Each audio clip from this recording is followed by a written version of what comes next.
Dias atrás eu iniciei. Eu quero retomar isso.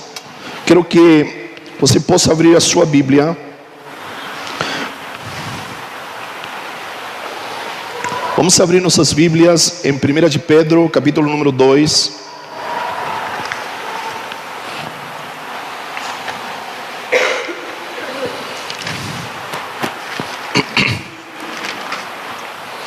A partir do verso 1, amém?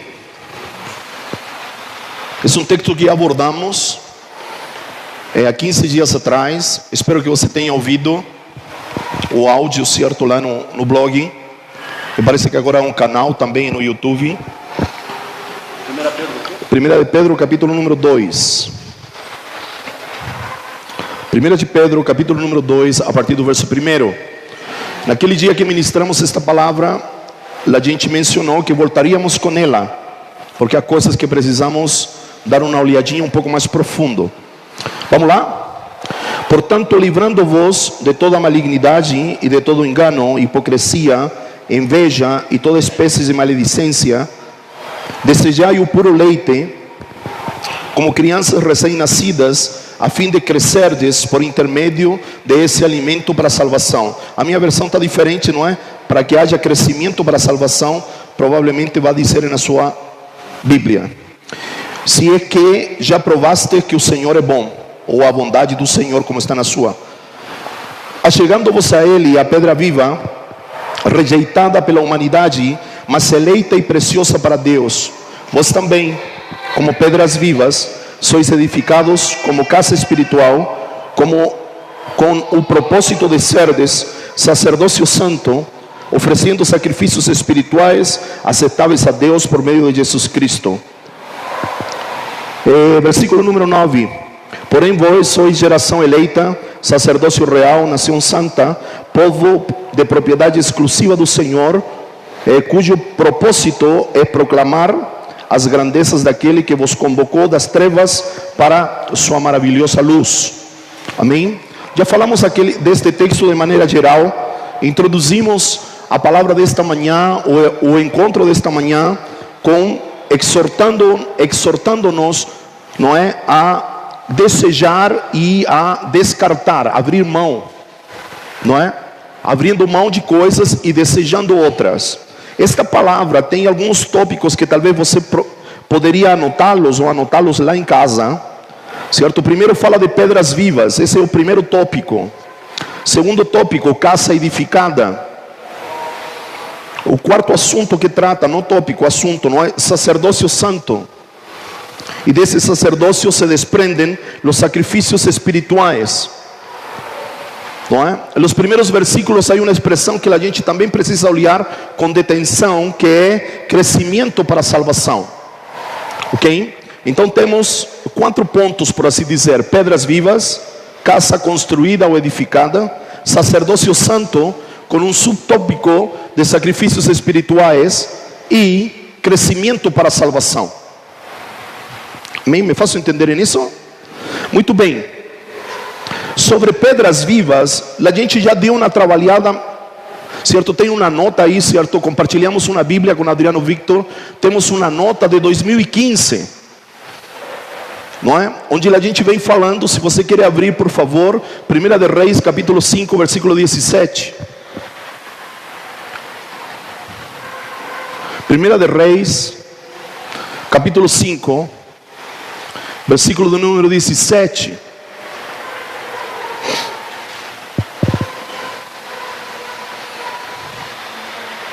Vocês encontraram? Aí vai dizer que tipo de pedras foram usadas para o fundamento da casa. Se você vê, são pedras grandes, pedras preciosas e pedras trabalhadas. Sim ou não?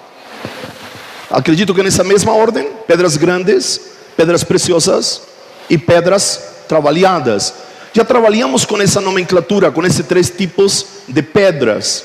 Quando falamos sobre as pedras, a gente entrelaçou, a gente juntou os períodos de desenvolvimento espiritual, certo? Temos aprendido na palavra do Senhor que para desenvolver a vida espiritual precisamos passar por um processo que na Bíblia se expressa em 3 passos.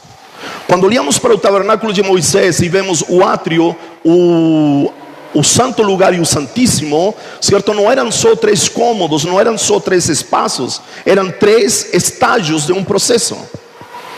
Jesus, quando ele se referiu a ele mesmo sendo o caminho, a verdade e a vida, está falando de este processo. Quando Jesus falou, eu sou o caminho, a verdade e a vida, os judeus que o escutavam sabiam e entendiam que Jesus estava referindo ao tabernáculo de Moisés. Porque o tabernáculo de Moisés era conhecido como o primeiro cômodo, ou o primeiro espaço físico, como o caminho. O segundo, onde se manifestava a verdade. E por último, onde se manifestava a vida. Amém? Para encontrar a verdade, preciso estar no caminho. E para encontrar a vida, preciso estar na verdade. Não encontro vida se não estou na verdade. Me faço entender? Então, estes 3 tipos de pedra estão atrelados também ao desenvolvimento da minha vida espiritual. Pedra grande, uma pedra que suporta peso. Uma pedra trabalhada para enfrentar o dia ruim, a pressão, as circunstâncias. O fundamento da casa do Senhor e o fundamento da nossa vida tem que ter pedra grande.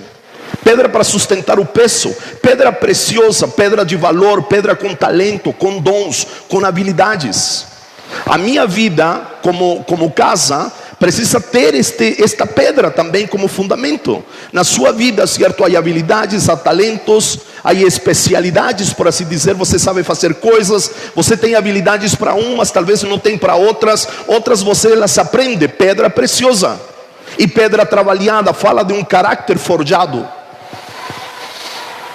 Amém? Me está acompanhando? Pedra grande suporta peso, pedra preciosa dá valor àquilo que se lhe otorgou como dom, como talento, como habilidade. Pedra trabalhada fala de um caráter trabalhado, de um caráter aprovado. Pedra, somos pedra. De onde adquirimos essas características? O texto diz que preciso me achegar a Cristo, a pedra viva. A minha referência é Cristo. E lo falamos o dia que falamos sobre esta palavra. A referência não sou eu, mesmo que os líderes, os pais, os pastores, os 5 ministérios também sejamos colocados como referência. Mas fazemos alusão à expressão de Paulo: sejam nossos imitadores como nós de Cristo. Me está entendendo? Isso não quer dizer que você não precisa olhar para nós e encontrar inspiração para a sua vida espiritual. Não quer dizer isso. Mas a prioridade da referência tem que ser Cristo. Você tem que estar em Cristo. Você não tem que estar em um Dario, na Thelma, em um Adriano Vitor, em um Rodrigo, em um Vitão, na Cristina. Não. Servimos de referência em algum momento, sim. Mas nossa principal referência da nossa vida precisa ser Cristo. Então precisamos nos achegar. Não é que não estejamos perto, já lo falamos isso, mas para conferir.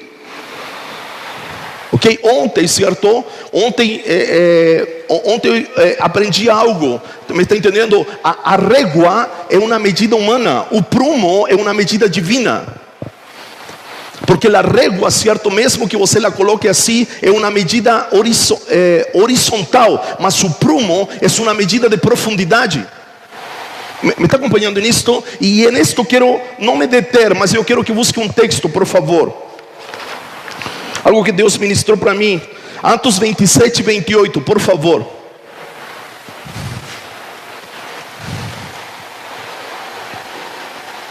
Atos capítulo 27, versículo 28.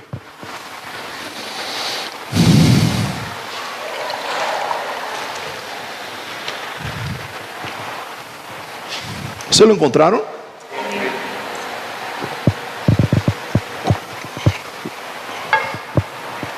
Está falando de um naufrágio, sim ou não? E disse que em algum momento, certo, porque as águas eram rasas, eles lançaram um prumo para ver a profundidade, sim ou não? Há uma tradução que vai dizer sonda. Não sei se dizem na sua sonda, mas aí em outra tradução é que não usa a palavra sonda, mas usa a palavra prumo. Alguém tem aí na sua versão prumo? Então isso quer dizer que o prumo, certo? O prumo mede profundidade também. Certo, o Celinho? Cadê o Celinho? Sumiu o Celinho? O selinho, certo, lo poderia falar que o prumo, certo, a gente coloca no muro, certo, para medir. Não dá a impressão que o prumo, certo, é só externo, por assim dizer, que só mede um muro. Mas nesse texto me dá a entender que prumo também mede profundidade. Me está acompanhando? O prumo, a medida é tirada de cima para baixo. É uma medida divina.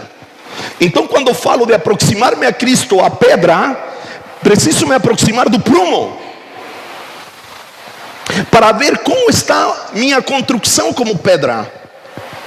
Quanto me falta, estou torto, estou torcido, não sei. Mas também o prumo, que é Cristo, precisa medir, se podemos dizer assim, mensurar a minha profundidade.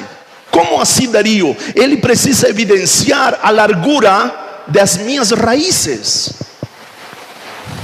Está acompanhando? Não posso ser como a semente que caiu, certo, entre pedras, que porque tinha pouca raiz, apareceu o sol e secou-se. Preciso ser profundo, preciso ter raízes longas, porque se não há raízes longas, não há fruto. Por favor, Isaías 37, 31.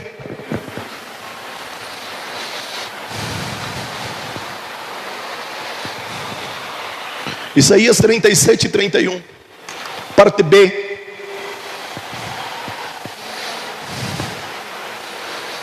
É um texto que eu uso há 20 anos, não, há 20 anos não, 2002 mais ou menos, a 2012, 10, 2018, 16 anos, um texto que eu uso. Aquele que escapou da casa de Judá, voltará a lançar raízes para onde? Para baixo, para quê? Para que os frutos apareçam por onde? Por cima. Querido, Deus não busca resultados. E esta palavra, resultados, me tem causado conflito com outras pessoas quando ministro esta palavra.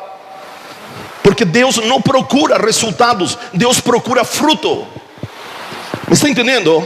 O homem natural produz resultados, o homem espiritual produz fruto. Me está entendendo? Os resultados não são sinônimo do fruto. Aquilo que eu disse na última reunião desta palavra, diz: não se engane, não se iluda. Pode estar tudo bem na sua vida e você dizer: não, mas eu estou nota 10. Mas pode ser resultado tão só e não fruto. Eu faço entender nesta manhã ou não? Então, mas quem me condiciona para dar fruto? Porque não pode ser qualquer fruto. João capítulo número 15 diz que preciso frutificar e meu fruto precisa permanecer. Que torna meu fruto um fruto que permanece? O tamanho ou a profundidade das minhas raízes. Sabe, quando converso com minha esposa, com minha consorte Cristina, certo, sobre algumas coisas, a gente se pergunta, certo, algumas coisas, e a gente chega a uma conclusão. Certo, a última vez que nos encontramos com um pessoal da Presbiteriana da Graça, certo, nos perguntaram se ainda nós estávamos juntos. Mas ainda vocês estão juntos? Falei, estamos juntos e firmes. Sabe por quê? Porque temos a impressão de que a pergunta é: se eles não têm nada a oferecer, se eles não têm templo, certo? Se ele tem o Dario, certo, como seu pai espiritual, que aparentemente não tem nada de pastor, por que eles continuam juntos?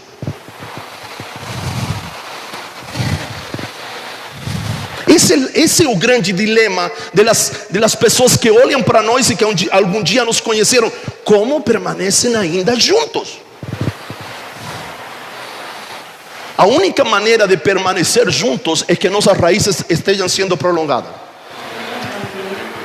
Está entendendo? Então, nos aproximamos de Cristo, nos achegamos à pedra viva para que Ele bote o prumo. Primeiro, a pedra tem que estar aprumada para que o muro fique aprumado. Se você avança aí, talvez está em 1 de Reis ainda. Se você avança para o capítulo número 6, verso 7, parece, você vai ver que as pedras chegavam trabalhadas ao canteiro. Avance um pouquinho, me ajude aí. Capítulo 6, verso 7, parece.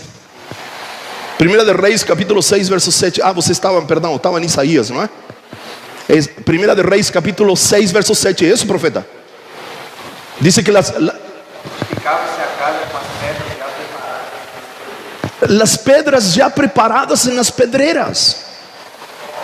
Ao canteiro de obra, a pedra chegava pronta. Você está entendendo?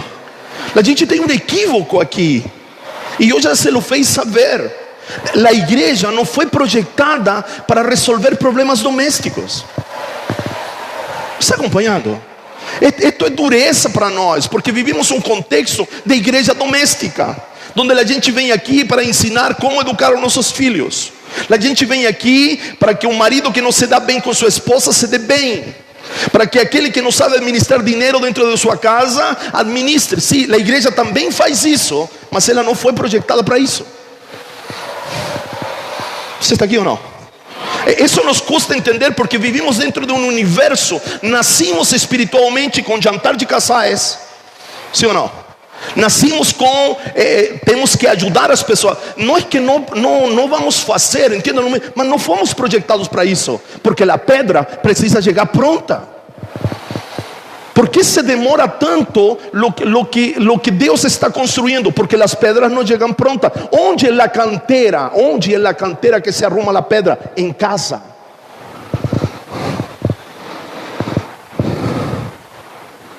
¿Me acompanha nisto? Problema de obediência não é problema de igreja, é problema que tinha que ter sido trabalhado, sanado em casa. Me faço entender? Então a pedra precisa estar aprumada para que o muro também esteja aprumado. Por quê? Porque na canteira de edificação da casa não há barulho de martelo, não há barulho para cortar a pedra. Me faço entender? E nós como igreja, se tomamos a igreja, que eu falo comunidade de fé, como um lugar de construção coletiva, a gente faz barulho demais. A nossa desobediência faz barulho. Por quê? Porque demanda martelo. A nossa falta de submissão faz barulho porque demanda martelo. Me estou fazendo entender? Agora, Dario, agora temos que correr atrás do prejuízo. Agora temos que trocar o pneu com o carro andando. Quando eu digo que a igreja não foi projetada para problemas domésticos, não quer dizer que não vamos trabalhar nisso, mas deveríamos ter chegado trabalhados. Por isso, em cada casa, Deus colocou um sacerdote.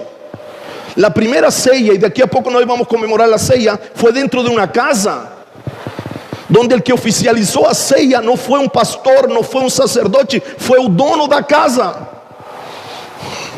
Ou não? Êxodo capítulo número 12. O dono da casa, o marido, o pai, separará o cordeiro, matará o cordeiro, pintará a porta e as janelas. Depois assará o cordeiro, se comerá um cordeiro em totalidade e se prepararão para sair. Passaram pela porta ensanguentada, comeram um cordeiro em plenitude e se vestiram adequadamente para sair. Isso deveria falar com você. Porta ensanguentada, comer o cordeiro na sua totalidade, se vestir para sair para a próxima etapa. Em los 3 lugares geográficos por onde passou Israel, certo? Nesse período apontam para o desenvolvimento espiritual, para o crescimento espiritual: Egito, deserto e Canaã. É isso que eu falo para você. Depois da cruz, preciso olhar para o antigo pacto, preciso olhar para as escrituras do antigo pacto e ver Cristo, ver a minha vida em desenvolvimento. Que é Egito? A primeira etapa do processo. Que é deserto? A segunda etapa. E que é Canaã? A terceira etapa do desenvolvimento espiritual. Egito representa que fomos tirados de um lugar. Deserto representa que esse lugar está sendo tirado de nós. Porque o deserto? Para desparasitar, para desintoxicar. Falava com a Graça estes dias, tenho aprendido. Sabe por que passamos por problemas? Sabe por que passamos por lutas, por tribulações? Por que enfrentamos deserto? Porque precisamos rasgar a carne para que a vida de Deus apareça. Você está aqui? As tribulações rasgam carne. Como rasgam? Tenho que engolir sapo, Tenho que me submeter a situações que não são as minhas. Minha carne está sendo rasgada, para quê? Igual que o corpo de Cristo sendo rasgado na cruz, para quê? Qual é o propósito? Que a vida de Deus apareça. Deserto é rasgar de alma, é rasgar das más costumes, é tirar de onde eu fui tirado. Uma coisa é sair do Egito, outra coisa é tirar o Egito dentro de mim. Quando sou desparasitado, quando estou desintoxicado, posso entrar em Canaã. E aí em Canaã há uma fusão daquilo que está em meu espírito e daquilo que está na minha alma. Então agora eu tenho condições de eu usufruir, porque Canaã é a terra que flui leite e mel. Enquanto estou no deserto, Deus cuida de mim, mas ainda não estou em condições, como que não chegou a maioridade, não estou em condições para desfrutar, porque Canaã é terra de deleite, é terra de desfrute, é quando meu espírito se funde com minha alma e tenho as condições mínimas de usufruir de tudo aquilo que Jesus conquistou na cruz. Mas para entrar em Canaã preciso passar pelo deserto e preciso ter saído do Egito.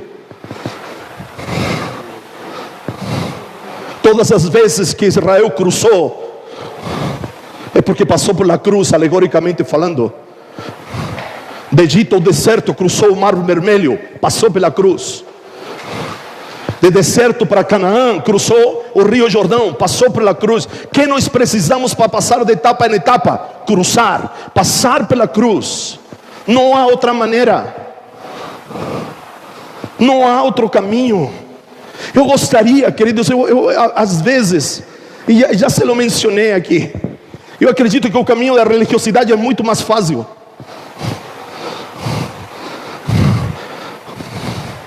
O caminho de trabalhar com a chivata na mão é muito mais fácil e dá muito mais resultado, mas não produz fruto. Mas não há outro caminho. Aquilo que dizemos quando ainda estávamos no Jardim Universo: se nós começamos em isto, não temos como voltar atrás. Eu não tenho como voltar atrás. Os que me conhecem há mais de 20 anos, eu fui um bom malfeitor, cara. Eu servia a denominação e servia bem. Mas eu decidi percorrer um caminho, como disse Josué capítulo número 3, que nunca antes tinha percorrido. E não tenho como voltar atrás. Como você também não tem, talvez, não sei, talvez você diz, não, mas há alguma chance. Não sei, para mim, não tenho como voltar atrás.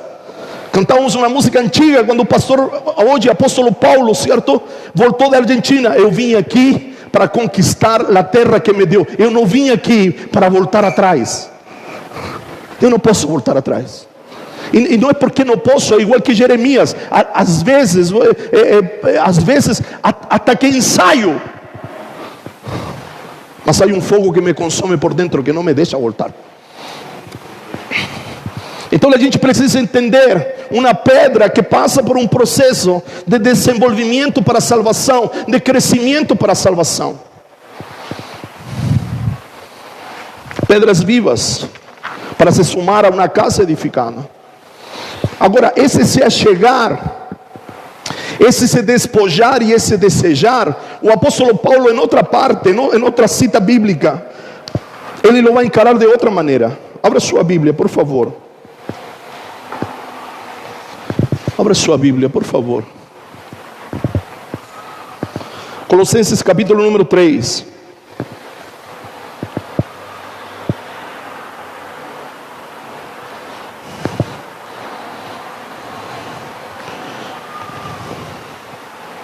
Para nós ganharmos tempo a partir do verso 3.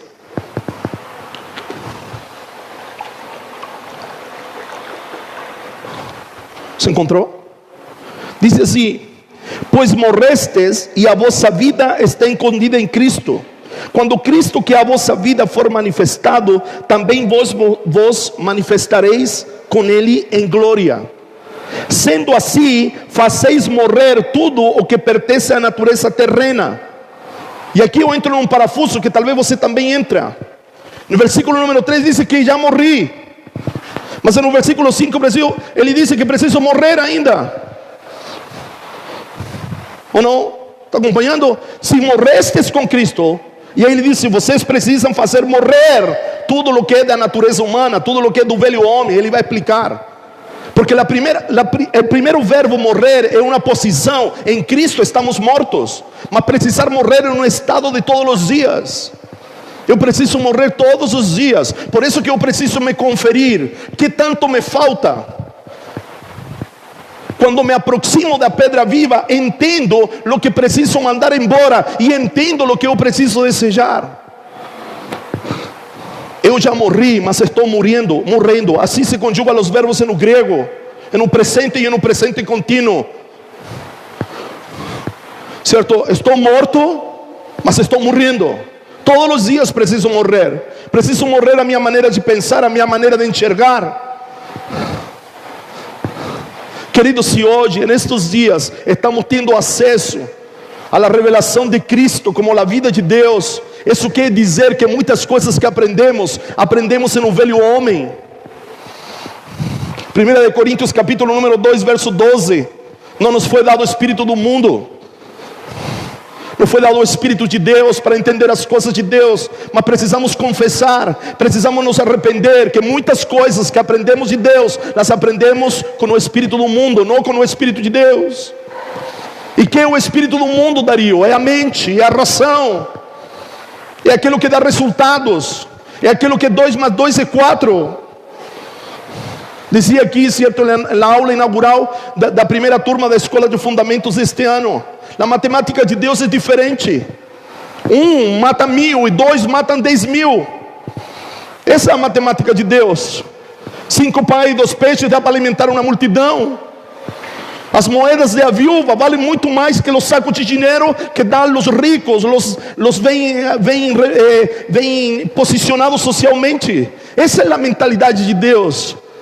São os paradoxos de Deus. Para alcançar a vida há que morrer. É dando que se recebe. Como se entende isso? Só se entende pelo Espírito. Então a gente precisa reconhecer: há muito conhecimento na nossa vida que é humano, não é divino. E esse nos prejudica, é um obstáculo para que a vida de Deus se manifeste na gente. Então você precisa entender: eu já estou morto, sim, mas estou morrendo todos os dias. Todos os dias preciso morrer. É o que diz aqui, certo? Versículo número 9: não mintais uns aos outros, pois já vos despistes do velho homem com suas atitudes, e vos revestistes do novo homem. O que Pedro diz: rejeitai e desejai, o apóstolo Paulo diz: que preciso rejeitar? O velho homem. E que preciso desejar? Um novo homem. Me está acompanhando? Coríntios capítulo 15, verso 45. O primeiro homem é humano, natural, terreno, limitado, temporal. Quem? Adão. O último Adão é do céu, é celestial. O primeiro Adão, alma vivente. O último Adão, espírito vivificante. É disso que se está falando. Se está falando de desejar o velho homem e de nos vestir. Não usa desejar nem rejeitar, usa despir-se e revestir-se.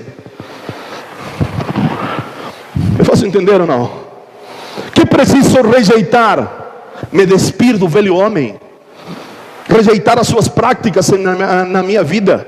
Mas rejeitá-las como? Por disciplina, rejeitá-las por, como se chama assim, isolamento. Como se repele o velho homem, instaurando um novo homem. Na medida que Cristo cresce, um novo homem, certo? O velho homem vai indo embora, porque é proporcional.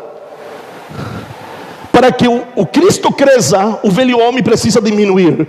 Não crescem os dois juntos, ou não diminuem os dois juntos. Me acompanha nisso ou não? Então algo precisa acontecer. E ele vai continuar dizendo: olha, ele usa revestidos. Não, despisteis. Tirem a roupa do velho homem, fica mais fácil, e coloquem a roupa do novo homem. ¿Sabe a qué esto remonta? ¿Sabe a qué remonta esta declaração? Quando o primeiro Adão pecou e fez para si roupa. Lembra daquele episódio? Quando ele se viu nu, e ele coziu folhas e fez aventais para ele. E quando se encontrou com Deus, quando se encontrou com o Eterno disse: a tua roupagem não serve. Aquilo que aconteceu, o único que pode solucionar sou eu.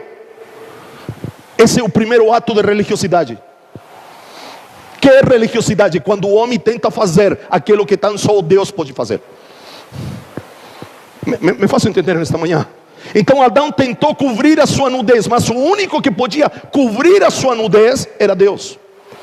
Paulo se está remontando a esta verdade. Não adianta nós fazer aventais para nós, do velho homem. Não é suficiente. Nós nos precisamos vestir do Cordeiro. Mas revestidos do novo homem, que é renovado, que renasce, que cresce, que aumenta, que se desenvolve através do pleno conhecimento. Se você não conhece a Jesus, seu Jesus está atrofiado. 99% das orações do novo pacto, do Novo Testamento, são para que conheçamos em plenitude ao Filho de Deus. Não são para suprir necessidade, não são para curar doentes, não são para problemas corriqueiros, não são para problemas domésticos. Me mostre uma oração que diz: quando o marido brigue com a mulher, ore da seguinte maneira. Quando os filhos não se submetam ao comando de seus pais, faça a seguinte oração. Me mostre. Eu oro para que os olhos de vosso entendimento sejam abertos e recebais da parte do Senhor espírito de sabedoria e revelação, para que conheçais, para que entendais ao Senhor. ¿Me está acompanhando? Porque se não conhecemos o que carregamos, vamos a ligar o equipamento e lo vamos queimar. Os músicos sabem disso. Antigamente era muito comum, certo? ¿Por quê? Porque os instrumentos se conectavam a vezes em 110, 220, e quando chegava, pá! ¿Por quê? Porque não olhava atrasinho, porque não conhecia o manual. Me faço entender nesta manhã. Precisa haver um tratamento, precisa haver uma consciência, certo? Eu anotei aqui, a ver aonde que eu anotei. Eu acredito que é Lucas 22, ou Mateus 22, a ver, por favor.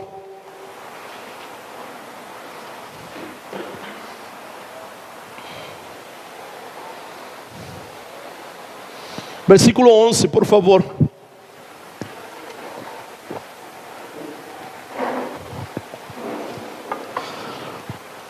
Você encontrou? Fala de uma parábola no final de Mateus 22, de que um rei convidou a boda de seu filho. Diz: entretanto, quando o rei entrou, certo, no banquete, certo? Não tenho tempo de ler, porque tem uma segunda parte, amém, queridos? Mas eu desafio vocês a lerem depois, tá bom?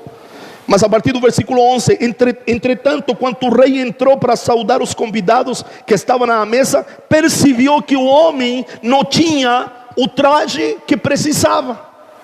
Ou seja, não estava vestido adequadamente. Sim ou não? Entenda, de tempo em tempo o rei vem.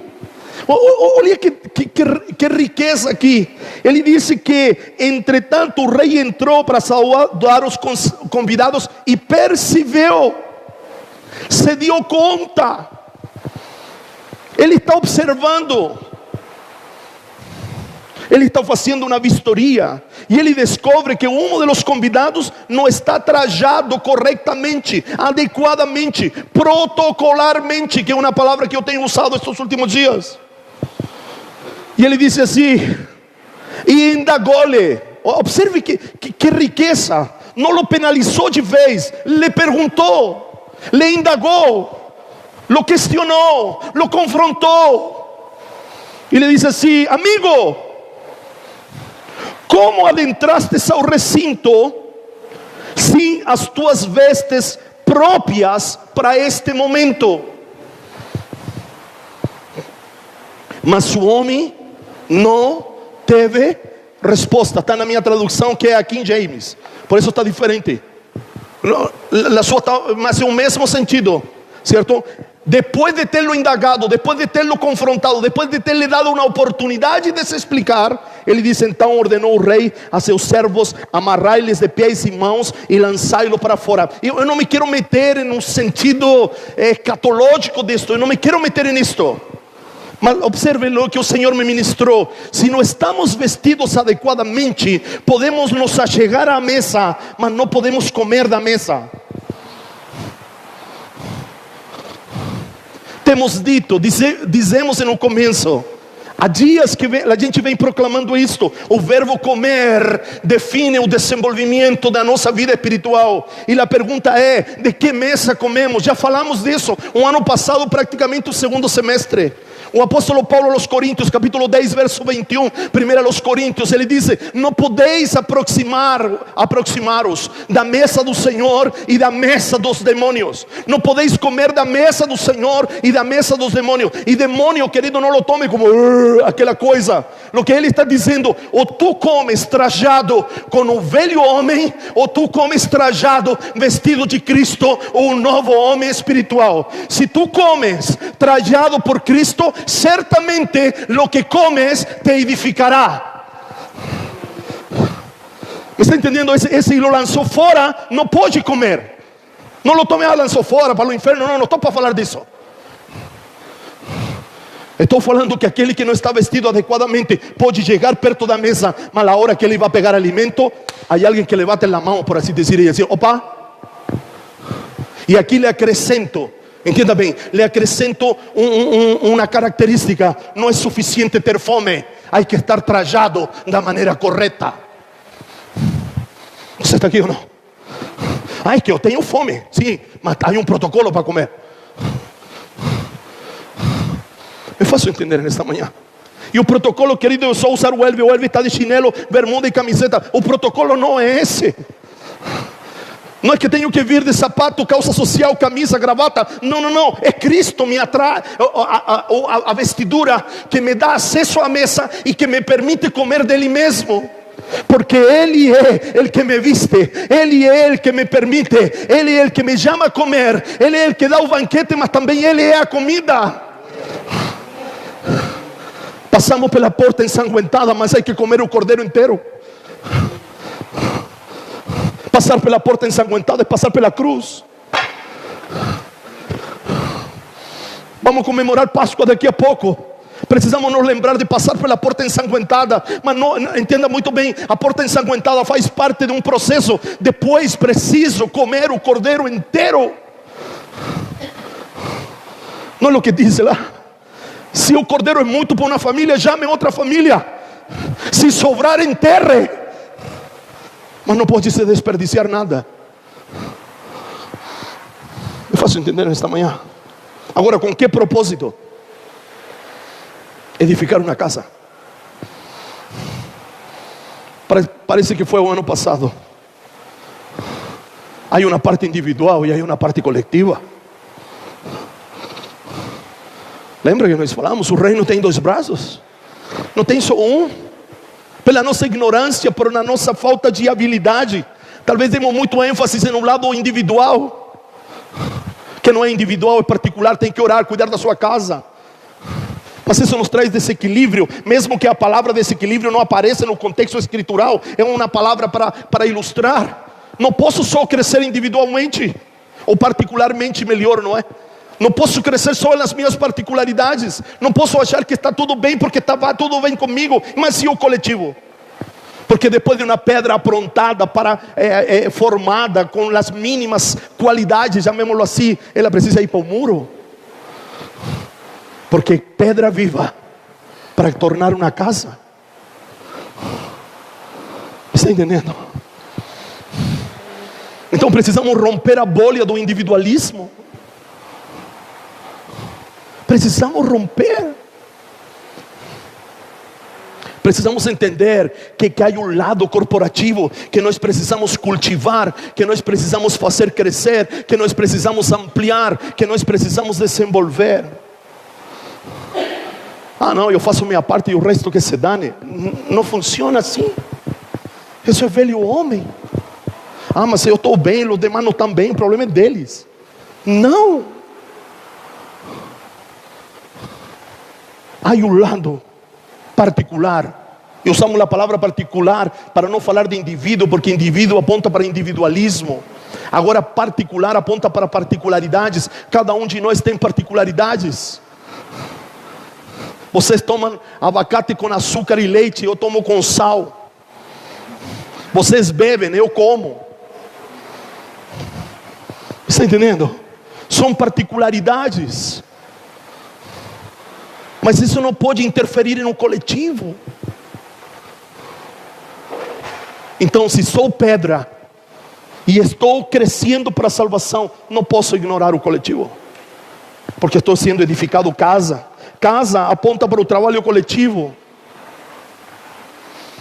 e casa vai demandar sacerdócio. Mas eu vou parar aqui em casa construída. Eu vou falar em corporativismo, em área coletiva. Amém?